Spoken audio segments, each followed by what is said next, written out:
If you're okay, we'll carry straight on. So have your last stretch. So I'd like to welcome to the stage, please, Brian Murarescu, who's going to lead a lively session, I suspect, the importance of ancient mysteries for consciousness elevation. Brian, welcome. Lively.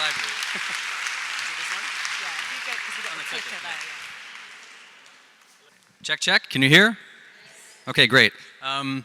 Hello, welcome everybody. I'm sorry, before we start, I feel terrible because my friend, Professor Nagy, has been waiting on the phone on Zoom the entire morning. It's currently 6 o'clock in the morning in Boston. I think he's been awake since before 4 a.m. Can we at least say hello to Greg? Can we bring him up and at least say hello and good morning? Hey!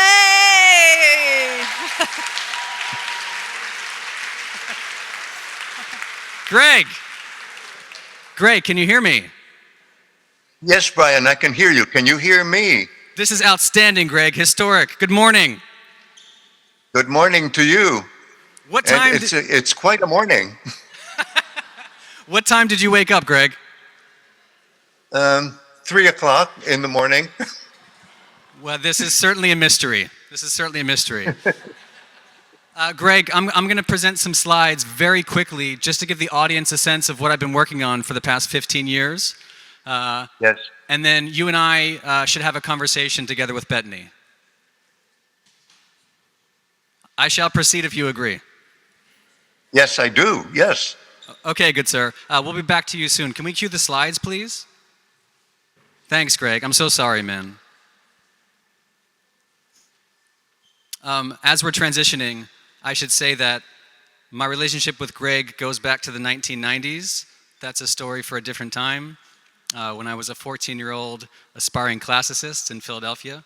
And when I first had this idea for the book project that became the book known as The Immortality Key, Gregory Nagy was the very first person I reached out to about this crazy idea. I think it was 2015 or 16, and I asked Greg if he thought this idea was absurd and preposterous because I was not a classical scholar, I was not an archaeologist, I had no business looking into the ancient mysteries. I was a lawyer in Washington, D.C.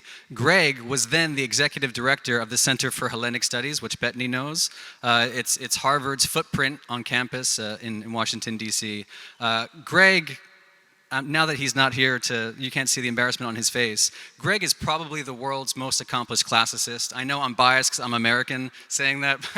Greg, amongst many scholars, to me is a hero and a friend and a mentor. And he gave me the confidence to go after an impossible dream several years ago. And so he and I can have a better chat about that.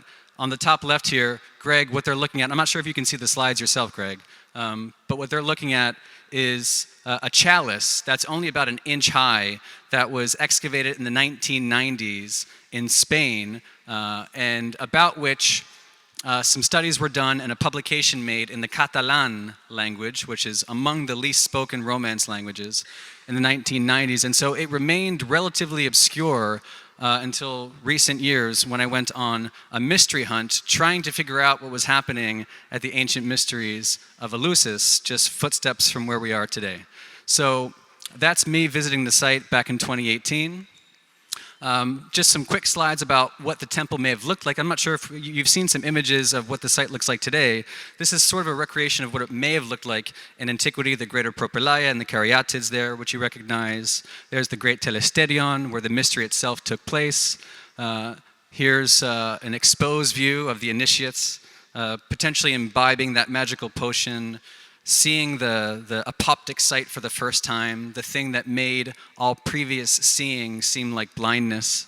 There's the Ninion tablet, which Poppy showed, which gives us a sense that none of this happened in the daytime, which we need to remember. This was not a daytime festival. It also wasn't a male festival originally. This was a female rite of initiation for females in honor of the goddesses Demeter and Persephone. And we can tell here by torchlight that actually everything happened at night.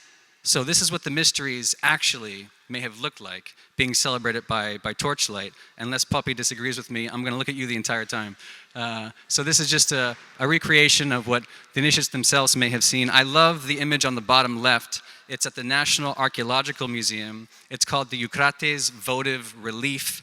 It goes back many centuries to the classical period. It was left by one of the initiates, and Carl Kerenyi has this in his masterful study of Eleusis, archetypal image of a mother and daughter. Kerenyi himself says that this plaque, this votive relief, was left by a blind person. And I'll pause there for a second. It was left by a blind person who could not see. So even the blind could take part in the initiation vision that was experienced by initiates for close to 2,000 years. How is that possible? Well, I went to talk, there she is. I went to talk to Poppy about it. Yes. Kudos to Poppy. In 2018, I approached her for the very first time, 5 years ago. I went to the site by an extremely bizarre set of fortuitous circumstances. I was able to meet you. I was given your cell phone by Polexeni Veleni, who was then head of the Ministry of Culture, and said, if you're chasing a hypothesis, you have to talk to Poppy. So I went to talk to you about the crazy idea that just maybe the thing that potentiated the ancient mysteries of Eleusis was the consumption of something like a psychoactive beverage, maybe even a psychedelic beverage. We know the beverage existed. It's called the koukion, the kikeon in proper Greek, and we know the ingredients are barley, water, and mint. We don't know much else aside from that. And so when I approached Poppy, I asked her what she thought about this guy and the crazy ideas they unleashed in 1978. On the right there, that's Carl Ruck, Professor Ruck, who, by the way, is an old friend of Greg Nagy, which we'll talk about. And furthermore, Greg's wife, Holly, was once a student of Carl Ruck in the 1980s. So there are interesting threads of relationships being weaved in these mysteries until today. In 1978, he wrote a book together with his co-authors, Albert Hofmann and Gordon Wasson, there on the upper left, called The Road to Eleusis.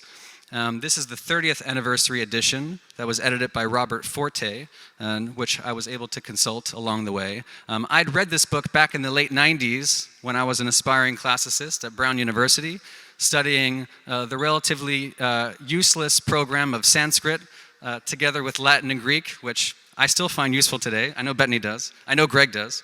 And what they proposed was that this funky fungus was somehow mixed into the beverage, the koukion, and somehow made its way into these mystery rituals. Now, ergot is very interesting.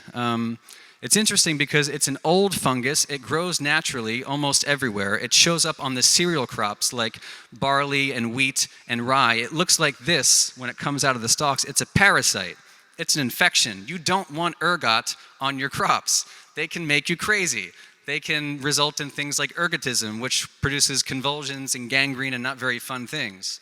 Amanda Fielding knows a lot about ergot. My friend Amanda, I'm very happy that you're in the audience, all the way from the UK. Thank you for being here. She knows more about LSD than anybody here. Thank you, Amanda. Amanda knows something that nobody else here does. Amanda knows that this fungus was used to produce LSD in 1938 by Albert Hofmann, the co-author on this preposterous hypothesis. And so I said, Poppy, what are the odds that ergot made its way into the kikeon vessel, into one of these vessels, perchance? And she said, no way. And I said, well, Poppy, if you think about some of the scholars who wrote about this before Ruck and Hoffman and Gordon Wasson, we talked about some of our favorite classical authors. We talked about Carl Kerenyi, who interestingly wrote a little-known paper with Albert Hofmann exploring this so-called entheogenic hypothesis in the 1960s, actually. They weren't focused on ergot, they were focused on mint. Remember, it says barley, water, and mint. They were focused on mentha pulegium as the potential psychoactive ingredient, which produces more delirium than happiness, but in any event. And then I also mentioned another favorite scholar, both of Poppy and myself and Greg Nagy, a German named Walter Burkhardt, in his very well-known book among classicists, Griechische Religion der Archaisen und Klassischen Epoche. He writes that maybe there were drugs involved way back when, when it was primitive and prehistoric and agrarian. And he writes, and I quote, that maybe there was some festival of immortality which through the expansion of consciousness seemed to guarantee some psychedelic beyond. And I remember your reaction to when we read that together on site in Eleusis. You were still unconvinced, but it was at least interesting and worth pursuing. So I said, Poppy, would it be possible to put this to bed once and for all and just test one of these chalices? There are some examples on site at the museum, which you should all go and see. These are some of the kernoi, the famous vessels that were used by the initiates. We don't know what was in the kernos. We don't know if it contained the kukion, but we know that we have all these examples, and it would be relatively simple, you would think, to go and test them and find out the answer. And Poppy's response was that, as interesting as that might be, all these vessels have been cleansed, in some cases acid washed for conservation purposes. So if you're looking for organic data in any of the vessels on display in the museum, you're looking in the wrong place. And so I said, very well, Poppy, have a good day, and I'll come back in 5 years. And so that day is today. So what have I done in the past 5 years, Poppy? Well, I was disappointed by the lack of evidence at Eleusis, if there is such a thing worth pursuing. And so, through another bizarre series of fortuitous circumstances, I found my way to Spain, of all places. Now, when you think about ancient Greece, you have to think about Hellenism. Ancient Greece, although it takes place here, obviously where you're sitting, the Greek language, Greek culture, Greek society extended its arms and fingers well beyond mainland Greece, well beyond the Peloponnesus and the islands, especially after Alexander the Great. He's called great for a reason. You could find Greek speakers all the way from what was ancient Iberia, now Spain, all the way to Afghanistan and everywhere in between. So the Greek influence on the ancient world was enormous, enormous. The Greek influence on the world today is enormous. On the founding fathers of the United States, it was enormous. They were aspiring classicists, some of them. They could read Greek and Latin, and so we sometimes forget how big and expansive that empire was, and then the cultural empire that followed it.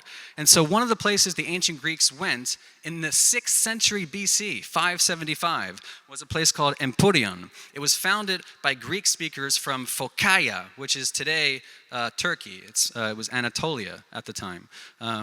These Phocaians struck out from Anatolia. They went all the way to Spain and a couple of other places. They went to Massalia in 600 BC in what is today Marseille. They also went to Velia, what is today Elia in Italy, later in the century. But a long time ago, 575, they went to Emporion, Greek speakers, and they brought Greek language, and they brought Greek culture and Greek religion. And so what you see here is a kernos. It's their version of a kernos from the 3rd century BC, on the top right there at Emporion. This was the rather obscure monograph, several hundred pages long, that I consulted a few years ago when I saw an extraordinary possibility. I couldn't find a physical copy, so I had to go to the largest library in the world in Washington, D.C., the Library of Congress. They mysteriously had a copy of it. I went into it, and what I discovered was extraordinary. What I discovered was that these Phocaians, after founding Emporion in 575, they went west into a tiny town called Pontos. You can see that triangle there on the outer edge of the semicircle. And when they went to Pontos, again, they brought their religion to this field. And it was founded by Greek colonists in the 5th century. It was followed by Iberian villagers.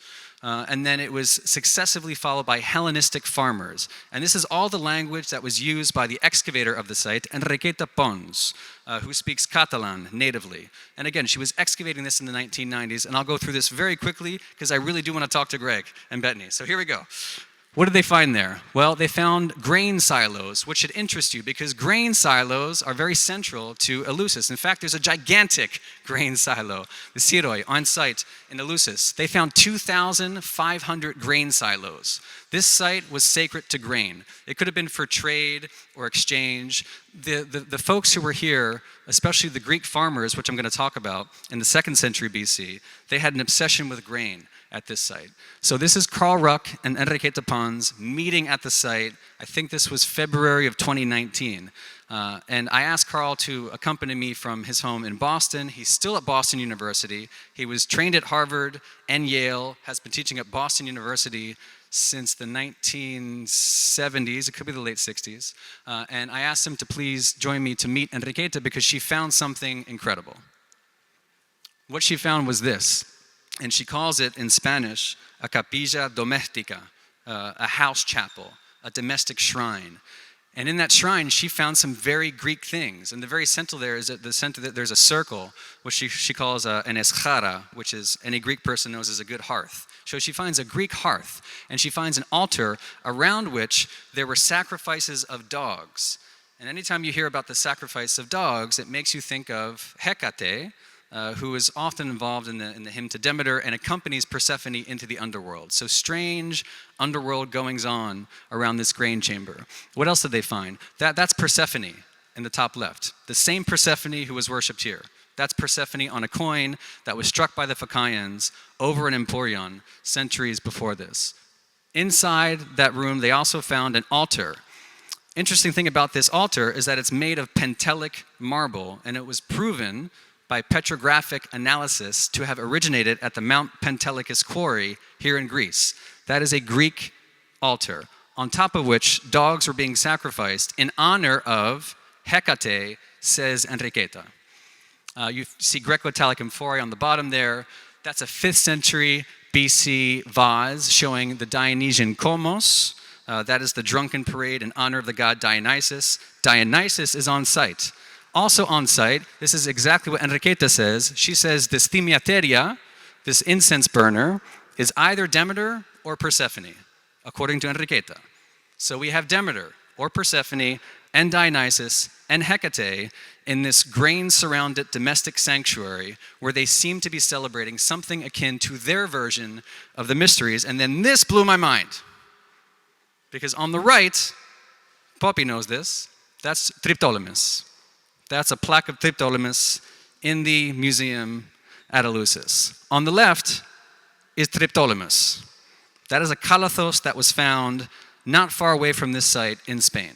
So the missionary of the mysteries, Triptolemus himself, who is dispatched to spread knowledge of the mysteries by Demeter and Persephone, as you can see there, somehow made his way to Spain, where Persephone shows up, and Demeter shows up, and Dionysus shows up, and these show up. And that's the chalice I spent 15 years looking for. I'll speak slower for the Greek speakers. I'm trying to get to Greg, I'm sorry, and I'm excited. Thank you. I'm almost done. This will take 90 seconds, and then we can process. So Enriqueta found a number of miniature vessels, and among them was that vessel in the center.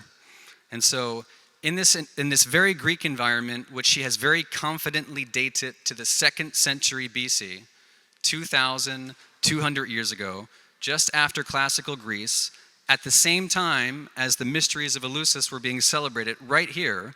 We all know they were celebrated until the 4th century AD, right? So this is in the middle of that mystery complex. What she finds are these miniature vessels, and for some bizarre reason, which I still don't understand, she contacted an archaeobotanist named Jordi Juan Tresserras. Jordi, who is no longer an archaeobotanist, was an archaeobotanist at the University of Barcelona, and he tested that vessel in the middle. And what he found was something like what Jordi and Enriqueta themselves verbatim describe as a kind of kykion. Because what they found under the microscope, scanning electron microscope and optical microscopy, what they found were the residues of quartz and basalt and silica phytoliths and calcium oxalate and starch granules, and that means nothing to nobody here, I understand, but what that is evidence of to archaeobotanists is beer. They found beer being served in a 1-inch vessel, which is very, very strange to begin with. Why wouldn't you serve beer in a larger vessel? It's because there was something else inside that vessel that they discovered, and what they found were the microscopic remains of ergot.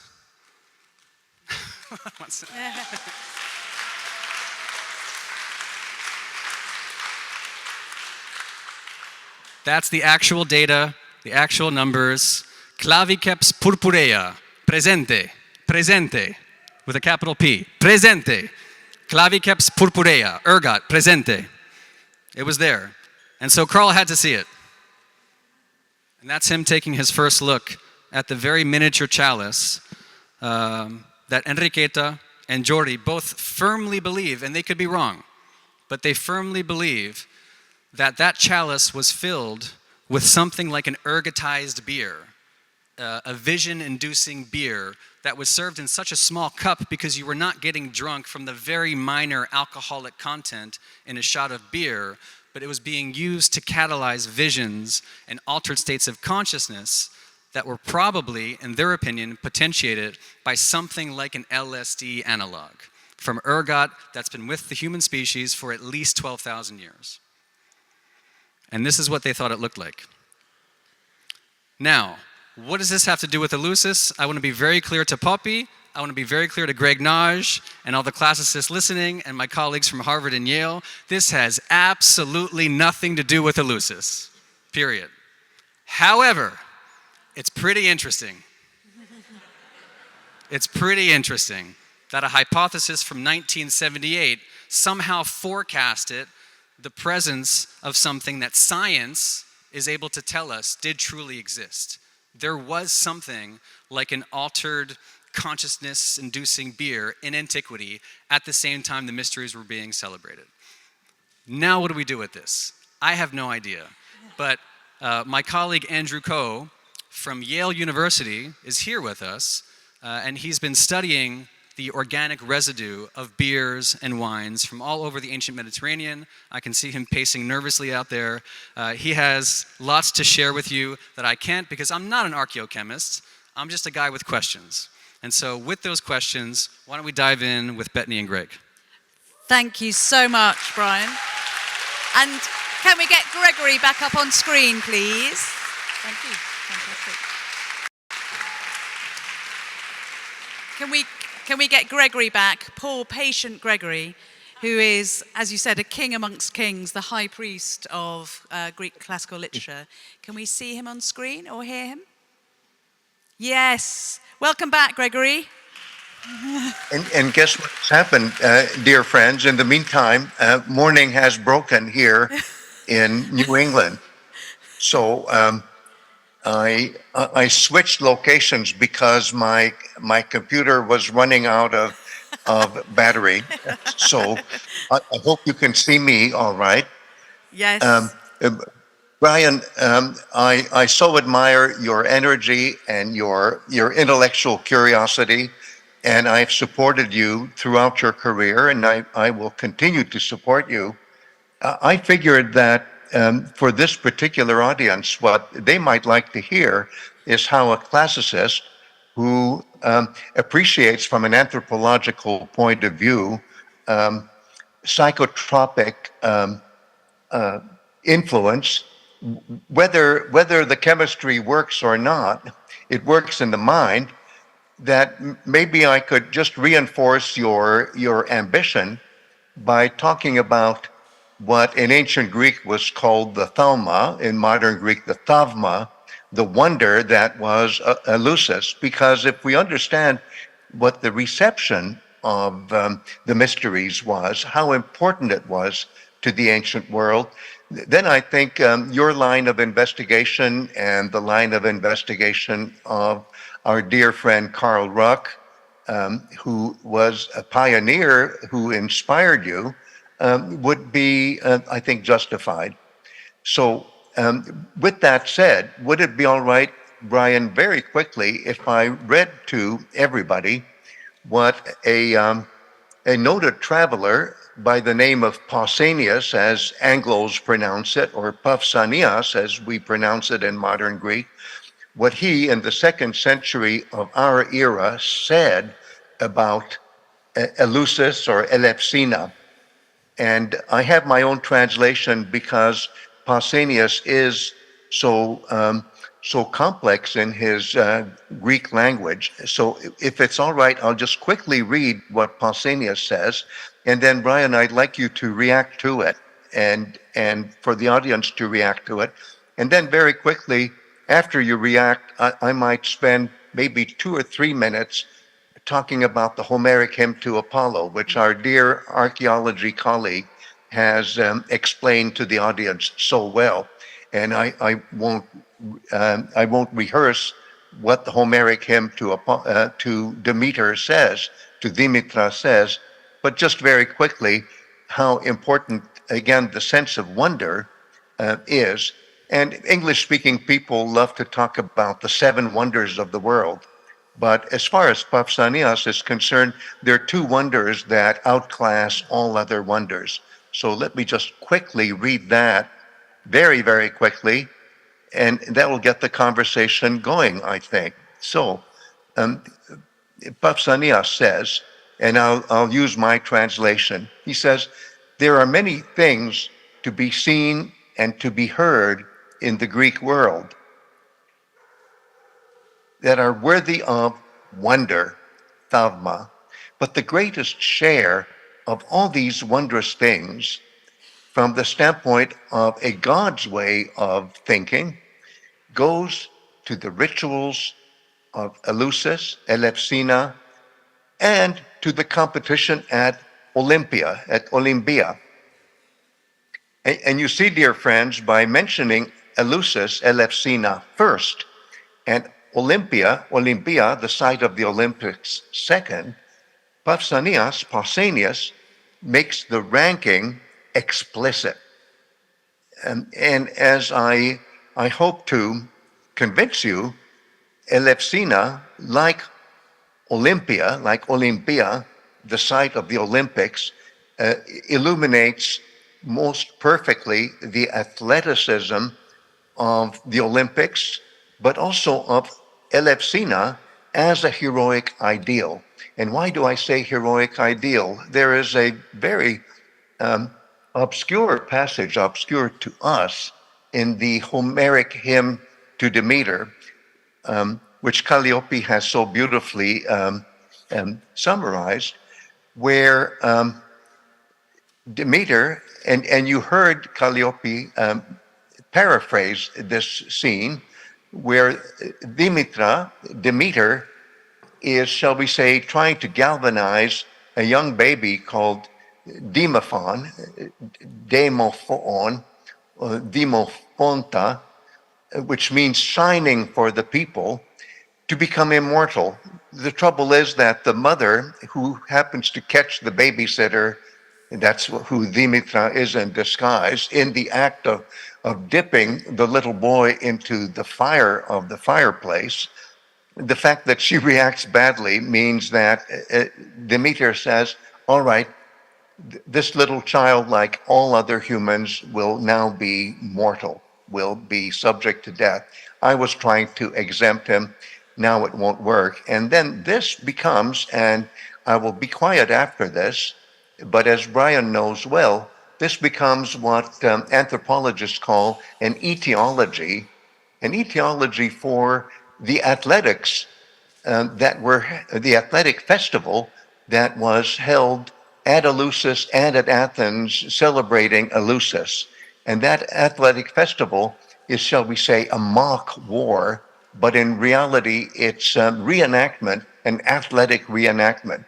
So to end my part of the story, and I would very much like for Brian to have the last word, what you see here, to go back to the idea of the wonders of the world, or the thaumata, the greatest wonder from the standpoint of a very important thinker in the 2nd century of our era is Elefsina, outranking even Olympia. And sure, the focus is athletics, but that's because athletics are so all important for Hellenismos, for the politismos, for the civilization of the Greeks. There, I've said what I wanted to say, and I now await eagerly the reaction of Brian and all the rest of you. Thank you, Gregory. So Brian is going to react, but please chip in the audience. We want to hear your questions and comments, short and sweet. There's already a hand raised there, so if we can just quickly get a microphone. So Brian.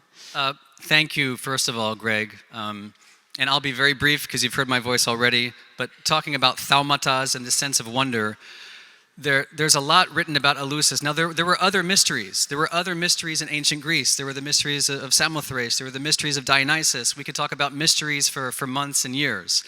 But the mysteries of Eleusis were central to Greek existence. And the reason they were central is because of the wonder that they provoked.